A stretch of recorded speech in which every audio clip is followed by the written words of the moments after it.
नमस्कार साथियों, स्वागत है आपका फाइनेंशियल इकोनॉमिक्स की इस क्लास में। हमने चर्चा की मुद्रा के परिमाण सिद्धांत के नगद लेन देन दृष्टिकोण की। उसके बाद आज हम चर्चा कर रहे हैं मुद्रा परिमाण सिद्धांत के नगद शेष दृष्टिकोण या कैम्ब्रिज दृष्टिकोण की। तो कैम्ब्रिज के अर्थशास्त्री मार्शल, पेगू, रॉबर्टसन और कीन्स कैश बैलेंस दृष्टिकोण के बारे में अपने विचार दिए। मूल्य सिद्धांत की तरह उन्होंने आपूर्ति और मांग के संदर्भ में मुद्रा के मूल्य का निर्धारण माना। रॉबर्टसन ने इस संबंध में लिखा है कि मुद्रा केवल कई आर्थिक चीज़ों में से एक है, इसलिए इसका मूल्य प्राथमिक रूप से बिल्कुल नाममात्र की चीज़ों से निर्धारित होता है। इसलिए इसका मूल्य मुख्य रूप से ठीक उसी दो कारकों द्वारा निर्धारित किया जाता है जैसे कि किसी अन्य चीज़ के लिए मूल्य का निर्धारण होता है। अर्थात वो दो चीज़ें कौन सी है? मांग की दशाएं और पूर्ति की दशाएं या आपूर्ति की दशाएं। मुद्रा की आपूर्ति बाह्य रूप से बैंकिंग प्रणाली द्वारा समय के एक बिंदु पर निर्धारित की जाती है। इसलिए संचलन के वेग की अवधारणा को पूरी तरह से नगद शेष दृष्टिकोण में त्याग दिया गया है, क्योंकि यह इसके पीछे लोगों के उद्देश्य और निर्णयों को अस्पष्ट करता है। दूसरी ओर मुद्रा की मांग की अवधारणा मुद्रा के मूल्य को निर्धारित करने में महत्वपूर्ण भूमिका निभाती है। तो जो लेन देन दृष्टिकोण था वो मुद्रा की आपूर्ति पे ज़्यादा बल देता है, और जो कैश बैलेंस अप्रोच या नगद शेष दृष्टिकोण है ये मुद्रा की मांग पक्ष पर ज़्यादा जोर दे रहा है। जबकि पूर्ति पक्ष को इन्होंने बोला कि बैंकिंग प्रणाली द्वारा बाह्य से दिया हुआ माना जाता है। तो अब मुद्रा की मांग लेन देन और एहतियाती उद्देश्यों के लिए, यानी कि दो उद्देश्यों के लिए मुद्रा की मांग को मानते हैं। एक तो लेन देन उद्देश्य के लिए और एक प्रिकॉशनरी या एहतियाती या सावधानी वाला उद्देश्य के लिए नगद शेष रखने की मांग की जाती है। मार्शल ने मुद्रा की मांग के संबंध में लिखा है कि इस धारणा को निश्चितता देने के लिए हम मानते हैं कि एक देश के नागरिकों द्वारा यह उचित माना जाता है कि वे औसतन अपनी आय का 10वां हिस्सा और अपनी संपत्ति का 50वां हिस्सा अपनी तात्कालिक क्रय जरूरतों के लिए नगद रूप में अपने हैं। तो देश की मुद्रा का कुल मूल्य इन राशियों के योग के बराबर होगा। तो जो हिस्सा नागरिक या देशवासी अपनी तात्कालिक क्रय जरूरतों को पूरा करने के लिए रखते हैं उसको मुद्रा की मांग से संदर्भित किया गया है। इस प्रकार नगद शेष दृष्टिकोण मुद्रा की मांग को विनिमय के माध्यम से उद्देश्य के लिए ही नहीं बल्कि मूल्य के भंडार के उद्देश्य के लिए मानता है। रॉबर्टसन ने इस भेद को मनी ऑन द विंग्स अर्थात उड़ती हुई या चलती हुई मुद्रा और मनी सीटिंग या बैठी हुई या विश्राम की मुद्रा वाली मुद्रा में व्यक्त किया है। यह मनी सीटिंग यानी कि बैठी हुई मुद्रा ही है मुद्रा का मूल्य संग्रहण कार्य है, जो कैम्ब्रिज समीकरण में मुद्रा की मांग को दर्शाता है। तो कैम्ब्रिज समीकरण बताते हैं कि एक समय में मुद्रा की आपूर्ति को देखते हुए नगद शेष की मांग के द्वारा मुद्रा का मूल्य निर्धारित किया जाता है। जब मुद्रा की मांग बढ़ जाती है तो लोग बड़ी नकदी रखने के लिए वस्तु और सेवाओं पर अपने व्यय को कम कर देते हैं। इसी प्रकार वस्तुओं और सेवाओं की कम मांग मूल्य स्तर को नीचे की ओर ले जाएगी और मुद्रा का मूल्य बढ़ाएगी। तो ये मुद्रा की मांग बढ़ेगी, वस्तु और सेवाओं की मांग कम होगी, मूल्य स्तर नीचे गिरेगा और मुद्रा का मूल्य बढ़ जाएगा। इसके विपरीत मुद्रा की मांग में गिरावट मूल्य स्तर को बढ़ाएगी और मुद्रा के मूल्य को कम करेगी। तो ये इनकी अवधारणा है। मार्शल, पेगू, रॉबर्टसन और कीन्स ने कैम्ब्रिज नगद समीकरणों पर निम्नानुसार चर्चा की है। उनके अलग अलग उन्होंने अपने विचार रखे हैं, उनके एक एक करके हम चर्चा करते हैं। सबसे पहले हम देखते हैं मार्शल का दृष्टिकोण या मार्शल का समीकरण। तो मार्शल ने कैम्ब्रिज दृष्टिकोण में जो अपना सिद्धांत दिया है उसको समीकरण के रूप में नहीं रखा था, लेकिन उनके अनुयायियों ने इसे बीजगणितीय समीकरण के रूप में समझाया। फ्रीडमैन ने मार्शल के विचारों को इस प्रकार समझाया है।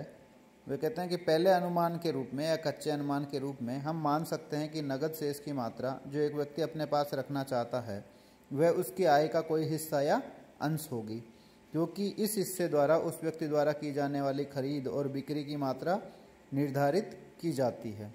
इसके बाद हम समुदाय में मुद्रा रखने वाले सभी लोगों द्वारा रखे गए नगद शेष को जोड़ते हैं और कुल रखे गए नगद शेष को उनकी कुल आय के एक अंश के रूप में व्यक्त करते हैं।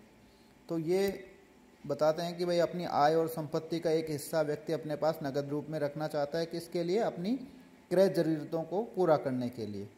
और अलग अलग व्यक्ति द्वारा इस तरीके से रखी गई जो आय का हिस्सा है उनको जोड़ेंगे तो वो सामुदायिक मांग बन जाएगी, और उसको उनकी कुल आयों के अनुपात के रूप में व्यक्त करेंगे तो वो आपकी मांग हो जाएगी पूरे देश या राज्य के लिए। तो उसको उन्होंने समीकरण का रूप दिया है एम बराबर के पी वाई, जहाँ एम जो है वो मुद्रा की बाहरी रूप से निर्धारित आपूर्ति है यानी कि बैंकिंग सिस्टम द्वारा, के जो है वास्तविक धनाय का वह अंश है, धनाय का वह अंश है जिसे लोग नगद या मांग जमा के रूप में रखना चाहते हैं, पी जो है वो मूल्य स्तर को व्यक्त करता है, और वाई है समुदाय की कुल वास्तविक आय। तो पी इंटू वाई है, तो पी इंटू वाई जो है आपकी मौद्रिक आय बन गई है, वाई यहाँ वास्तविक आय है। तो इस प्रकार मूल्य स्तर हो गया, पी बराबर लिखेंगे तो एम बटा के वाई हो जाएगा, या मुद्रा का मूल्य देखेंगे तो 1 बटा पी, या मूल्य स्तर का व्युत्क्रम या उल्टा, तो 1 बटा पी बराबर हो जाएगा के वाई बटा एम। तो ये तो हो गया मार्शल का समीकरण। इसके बाद हम देखते हैं पीगू का समीकरण। तो पीगू समीकरण के रूप में नकदी शेष दृष्टिकोण को व्यक्त करने वाले पहले कैम्ब्रिज अर्थशास्त्री थे। तो पीगू ने सबसे पहले कैम्ब्रिज दृष्टिकोण को समीकरण के रूप में व्यक्त किया था। उनका समीकरण था पी बराबर के आर बटा एम। तो जहाँ जो पी है वो मूल्य स्तर को प्रकट नहीं करता है, जबकि क्रय शक्ति या मुद्रा के मूल्य को व्यक्त करता है, जो कि मूल्य स्तर का व्युत्क्रम या उल्टा है। तो यहाँ जो P है वो मूल्य स्तर को नहीं बल्कि मुद्रा के मूल्य को व्यक्त कर रहा है। K जो है कुल वास्तविक संसाधनों अथवा आय का, तो K जो है वो क्या है, कुल वास्तविक संसाधनों या अथवा आय जिसको R से व्यक्त किया गया है का अनुपात है, जिसे लोग कानूनी निविदा या जिसको अपन लीगल टेंडर या वैध मुद्रा के रूप में अपने पास रखना चाहते हैं। और R है जो वो कुल वास्तविक संसाधन अथवा आय है, जिसको यहाँ पे पीगू ने गेहूं के संदर्भ में व्यक्त किया था, या वास्तविक आय का। और एम जो है कानूनी निविदा मुद्रा की वास्तविक इकाइयों की संख्या है जो प्रचलन में है। तो ये निविदा मुद्रा की आपूर्ति है एम। तो यहाँ पी जो इन्होंने दिया है मुद्रा का मूल्य स्तर वो किस प्रकार के बराबर है, के आर बटा एम के बराबर है। तो ये है पीगू का समीकरण। तो पीगू के अनुसार मुद्रा की मांग में न केवल कानूनी धन या नकदी शामिल है, बल्कि बैंक नोट और बैंक शेष या बैंक जमाएं भी शामिल हैं। मुद्रा की मांग में बैंक नोट और बैंक बैलेंस शामिल करने के लिए पीगू ने अपने समीकरण को संशोधित किया था। तो जो पहले था P बराबर के आर बटे एम, अब उसमें बैंक जमाओं को शामिल करने के लिए उसने क्या किया, गुणा में स्मॉल सी प्लस एच कोष्टक 1 माइनस सी, ये और उसमें ऐड कर दिया इस समीकरण में। तो इसमें जो स्मॉल सी है वो क्या है, कुल वास्तविक आय का वह अनुपात जिसे वास्तविक में लोग द्वारा टोकन सिक्कों सहित कुल कानूनी निविदा मुद्रा के रूप में रखा जाता है। तो सी जो है वास्तविक आय का वह अनुपात जिसे कानूनी निविदा के रूप में रखा जाता है लोगों के द्वारा सिक्कों और टोकन के रूप में, और 1 माइनस सी जो है बैंक नोट और बैंक बैलेंस के रूप में रखा गया अनुपात होता है। तो ये बैंक नोट और बैंक बैलेंस के रूप में रखा गया अनुपात होता है वास्तविक आय का। और स्मॉल एच होता है वो वास्तविक कानूनी निविदा का अनुपात है जो बैंकरों के द्वारा उनके ग्राहकों द्वारा धारित शेष राशि और नोट के बदले में रखा जाता है। तो ये रिजर्व रेशो को कहीं ना कहीं व्यक्त करता है कि भाई जो बैंकर्स होते हैं उनके ग्राहकों के खातों का जो हिस्सा जमा है उसका एक हिस्सा अपने पास नगद रूप में या निविदा के रूप में रखते हैं। अब पीगू का जो समीकरण है उसते हैं, पीगू बताते हैं कि जब समीकरण P बराबर के आर बटे एम में K और R तथा दूसरे समीकरण जो है नेक्स्ट वाला दूसरा समीकरण दिया है बैंक जमाओं के साथ, उसमें के आर स्मॉल सी और स्मॉल एच को स्थिर कर लिया जाए या स्थिर मान लिया जाए, तब दोनों समीकरण कानूनी निविदा के लिए एक आयताकार हाइपरबोला के रूप में मांग वक्र देते हैं। तो आयताकार हाइपरबोला का मतलब इकाई लोच वाला मांग वक्र होता है जिसके नीचे सभी बिंदुओं पर क्षेत्रफल समान होता है। तो तात्पर्य है कि मुद्रा का मांग वक्र के सभी बिंदुओं पर लोच इकाई के बराबर होती है हाइपरबोला में।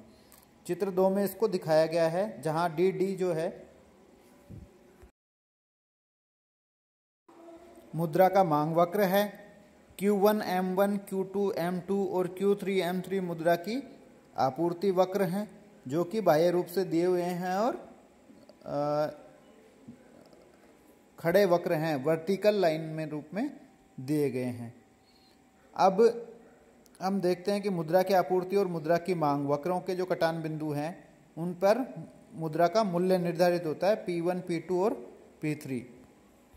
और जो खड़े मुद्रा आपूर्ति वक्र हैं वो बताते हैं कि मुद्रा की आपूर्ति समय के एक निश्चित बिंदु पर बाहर बैंकिंग सिस्टम द्वारा निर्धारित की जाती है और ये निश्चित रहती है। मुद्रा का मूल्य पीगू की मुद्रा की क्रय शक्ति P को ऊर्ध्वाधर अक्ष पर लिया गया है और आंकड़े बताते हैं कि जब मुद्रा की आपूर्ति OM1 से OM2 तक बढ़ जाती है तो मुद्रा का मूल्य OP1 से OP2 तक कम हो जाता है। तो पूर्ति बढ़ेगी तो मुद्रा का मूल्य कम हो जाता है और P1, P2 तक मुद्रा के मूल्य में गिरावट M1, M2 तक मुद्रा के आपूर्ति में वृद्धि के बराबर होती है। यदि धन की आपूर्ति या मुद्रा की आपूर्ति OM1 से OM3 तक 3 गुना बढ़ जाती है तो मुद्रा का मूल्य जो है OP1 से OP3 तक ठीक 1/3 कम हो जाता है। इस प्रकार मुद्रा के लिए मांग वक्र D1 एक आयताकार हाइपरबोला है क्योंकि यह मुद्रा की आपूर्ति के ठीक विपरीत अनुपात में मुद्रा के मूल्य में परिवर्तन दिखाता है। यानी कि मुद्रा की आपूर्ति 2 गुनी होगी तो मूल्य आधा हो जाएगा, 3 गुनी होगी तो मूल्य 1/3 हो जाएगा। तो ये होता है आपका इकाई लोचदार मांग वक्र। तो ये पीगू बताता है अपने समीकरण में। नेक्स्ट समीकरण है रो समीकरण। मूल्य या उसके व्युत्क्रम अर्थात सामान्य मूल्य स्तर को निर्धारित करने के लिए रॉबर्टसन ने पीगू के समान एक समीकरण तैयार किया। दोनों के बीच एकमात्र अंतर यह है कि पीगू के कुल वास्तविक संसाधनों आर के बजाय रॉबर्टसन ने कुल लेन देन की मात्रा टी को प्रस्तुत किया। पीगू ने तो दिया था आर वास्तविक संसाधनों की मात्रा और रॉबर्टसन ने उसको किस दिया, लेन देन की मात्रा या टी से दी। तो रॉबर्टसन का समीकरण क्या है, एम बराबर पी के टी, या इसको हम पी के रेफरेंस में देखें तो ये हो जाएगा पी बराबर एम बटा के टी। तो ये पी जो है यहाँ पे वो पीगू से अलग है। पीगू जो है पी को मानता है मुद्रा का मूल्य और यहाँ इसने लिया है मूल्य स्तर से। तो वहाँ पे पी जो था 1/p के रूप में आ जाएगा। यहाँ पे एम जो है मुद्रा की कुल मात्रा है, के है वस्तु और सेवाओं की कुल मात्रा, टी का वह अनुपात जिसे लोग नगद शेष के रूप में रखना चाहते हैं, और टी है समुदाय द्वारा 1 वर्ष के दौरान खरीदी गई वस्तु और सेवाओं की कुल मात्रा। तो ये वस्तु और सेवाओं की मात्रा को यूज करता है यहाँ पे। अगर हम पीगू के समीकरण की तरह पी को मूल्य स्तर के बजाय मुद्रा के मूल्य के रूप में लेते हैं तो रॉबर्टसन का समीकरण बिल्कुल पीगू के समीकरण जैसा ही दिखाई देगा। यानी कि पी बराबर हो जाएगा के टी बटा एम। यहाँ पे जो पी यूज किया गया है वो किया गया है मुद्रा के मूल्य के लिए, जो कि 1/p का बराबर होता है। यानी कि पी मूल्य स्तर है और 1/p मुद्रा का मूल्य है। अब हम कीन्स का जो कैश बैलेंस अप्रोच है उसको नेक्स्ट वीडियो में अध्ययन करेंगे। धन्यवाद।